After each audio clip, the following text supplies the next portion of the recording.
Internet প্রযুক্তির সাথে যুক্ত এমন কোনো ব্যক্তি হয়তো পাওয়া যাবে না যে গুগলের সার্ভিস ব্যবহার করছে না বা গুগলকে চিনে না। প্রথমে গুগল ইঙ্ক, পরবর্তীতে এর প্যারেন্ট কোম্পানির নাম পরিবর্তন করে রাখা হয় অ্যালফাবেট ইঙ্ক, যা আমেরিকান মাল্টিন্যাশনাল টেকনোলজি কোম্পানি। এটি বিশ্বের 5 নম্বর টেক জায়ান্ট কোম্পানি।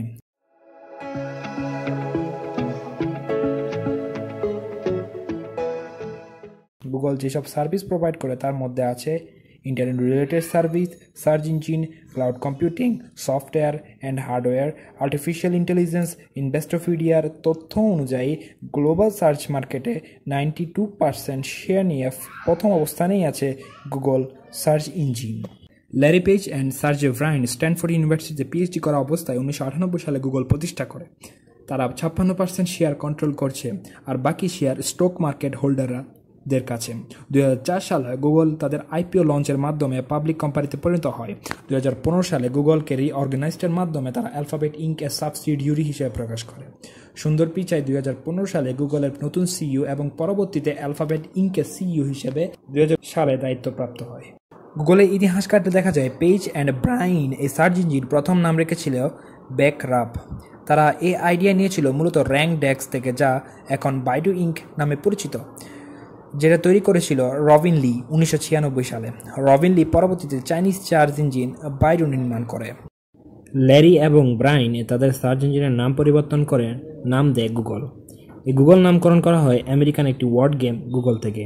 তারা 1997 সালে ডোমেন নেম রেজিস্ট্রেট করে www.google.com। গুগল তাদের কার্যক্রম শুরু হয় সোশান ওসেসিকি এর একটি গ্যারেজে।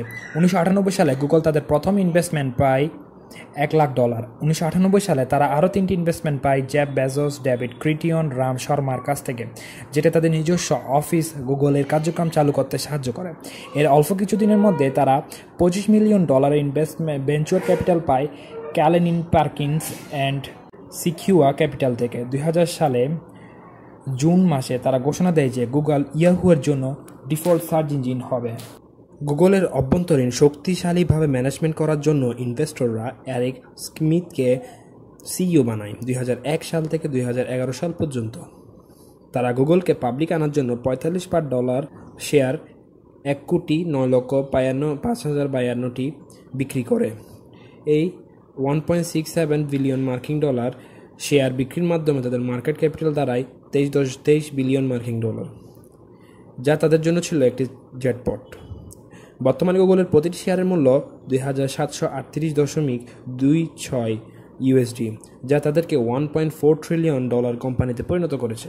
এখন কথা বলা যাক গুগলের অবিশ্বাস্য সব আবিষ্কার আর অ্যাকুইজিশন সম্পর্কে। প্রথমে বলা যাক গুগল সার্ভিসগুলো নিয়ে। গুগলে ওয়ার্ক অ্যান্ড প্রোডাক্টিভিটির জন্য পরিচয় করিয়ে দিয়েছে গুগল ডস্ক, গুগল শিটস, গুগল স্লাইডস। ইমেলের জন্য আছে জিমেল সার্ভিস। টাইম অ্যান্ড শিডিউলিংয়ের জন্য আছে গুগল ক্যালকুলেটর।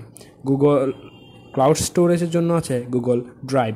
সরাসরি মেসেজ এবং ভিডিও চ্যাটের জন্য রয়েছে Google Duo, Google Chat, Google Meet. ভাষা পরিবর্তনের জন্য আছে গুগল ট্রান্সলেটর। ম্যাপের জন্য রয়েছে Google Maps, Google Earth, Street View. পডকাস্টের জন্য রয়েছে গুগল পডকাস্ট। ব্লগ পোস্টের জন্য রয়েছে গুগল জনপ্রিয় ব্লগার। ভিডিও শেয়ারিং প্ল্যাটফর্মের জন্য রয়েছে ইউটিউব। নোট লেখার জন্য আছে গুগল কিপ। ফটো অর্গানাইজড এবং এডিটের জন্য রয়েছে Google photos and Google shits. গুগলের সবচেয়ে বড় হলো অ্যান্ড্রয়েড, যার বর্তমান 72.18% মার্কেট শেয়ার নিয়ে লিডিং পজিশনে রয়েছে অপারেটিং সিস্টেমটি। ইউজারের দিক দিয়ে খেয়াল করলে দেখা যাবে যে যথাক্রমে গুগল ডস্ক শিটস ইউজার সংখ্যা রয়েছে 2 বিলিয়ন মান্থলি, জিমেল ইউজার সংখ্যা রয়েছে 1.5 বিলিয়ন, গুগল ড্রাইভের ইউজার সংখ্যা রয়েছে 1 বিলিয়ন, গুগল ট্রান্সলেটের ইউজার সংখ্যা রয়েছে 500 মিলিয়ন, গুগল ম্যাপ আর্থ এর সংখ্যা রয়েছে 1 বিলিয়ন, যার 3 মিলিয়নই রয়েছে অ্যাপস দ্বারা পরিচালিত। গুগল ফটোজের ইউজার 1 বিলিয়ন, গুগল অ্যান্ড্রয়েডের ইউজার 124.4 মিলিয়ন। HubSpot এর তথ্য অনুসারে প্রত্যেক বছর 2 ট্রিলিয়ন গ্লোবাল সার্চ করা হয় গুগল থেকে, যার ডেইলি সার্চের পরিমাণ 5.6 বিলিয়ন। এখান থেকে বোঝা যায় গুগলকে মানুষ কীভাবে ব্যবহার করে। যদি কোনো কারণে একদিন গুগল বন্ধ থাকে তাহলে কি হবে? গুগলের এত বেশি শক্তিশালী হওয়ার কারণ অন্য কোনো ভিডিওতে আপনাদেরকে জানাবো।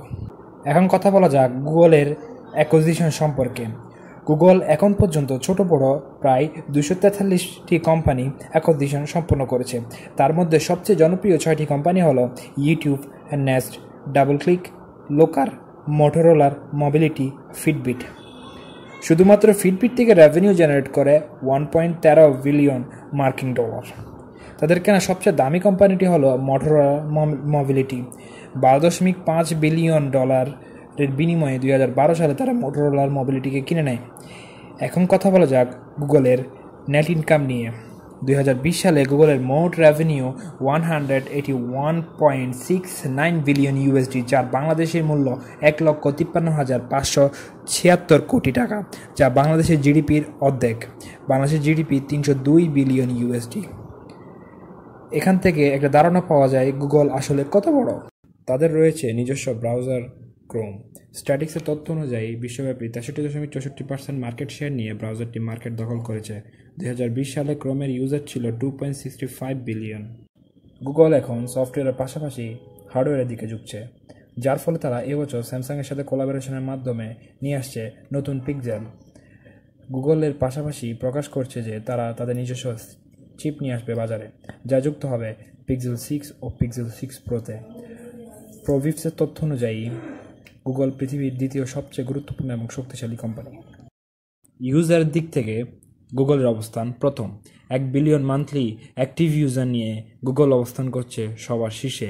এরপরে অবস্থান করছে ফেসবুকের পরে রয়েছে গুগলের আরেকটি সাবসিডিয়ারি ইউটিউব, যার অ্যাক্টিভ ইউজার সংখ্যা 2.3 বিলিয়ন ইয়ারলি। 2020 সালে ইউটিউব রেভিনিউ জেনারেট করে 119.7 বিলিয়ন বিজনেস অফ অ্যাপস তথ্য অনুযায়ী। আপনি যারা অবাক হবেন, গুগল প্রজেক্ট মেভেন মিলিটারি ড্রোন প্রস্তুত করছে, যা আর্টিফিশিয়াল ইন্টেলিজেন্স সমৃদ্ধ।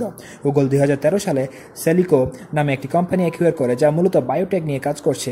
2019 সালে গুগল ঘোষণা দেয় তারা গুগল স্টেডিয়ার মাধ্যমে ক্লাউড গেমিং প্ল্যাটফর্মে নিজেদের নাম লিখবে। এছাড়া গুগল ফিজিক্যাল কিছু প্রোডাক্ট নিয়ে এসেছে: Google Home, smart speaker, Google wifi mesh, wireless router. স্ট্যাটিক্সের তথ্য অনুযায়ী 2025 সালের মধ্যে 140 মিলিয়ন ইউনিট সেল করবে গুগল হোম। এছাড়া এর নিজস্ব ক্লাউড প্রোভাইডিং সার্ভিসও রয়েছে, যার মার্কেট শেয়ার 4%। এর অ্যানুয়াল ট্রানজ্যাকশন 1.3 বিলিয়ন ইউএসডি। গুগলের সবচেয়ে বড় আকর্ষণ তার আর্টিফিশিয়াল ইন্টেলিজেন্স। তারা আর্টিফিশিয়াল ইন্টেলিজেন্সকে এত দূরে এগিয়ে নিয়ে গেছে, যা তাদের সাথে অন্য আর্টিফিশিয়াল ইন্টেলিজেন্সের কোনো তুলনা হয় না। তাদের তৈরি গুগল অ্যাসিস্ট্যান্টের সাথে আর কোনো এআই তুলনা হবেই না। এতে বর্তমানে অনেক নতুন ফিচার যুক্ত করা হয়েছে। গুগল সম্পর্কে যদি আর কিছু জেনে থাকেন, অবশ্যই কমেন্টের মাধ্যমে আমাদের জানাবেন। আজ সমাপ্ত করছি, পরে কথা হবে অন্য কোনো ভিডিওতে। ততদিনে hit the subscribe button, press the bell icon, push the follow button in Facebook. কথা হবে অন্য কোনো ভিডিওতে। আসসালামু আলাইকুম।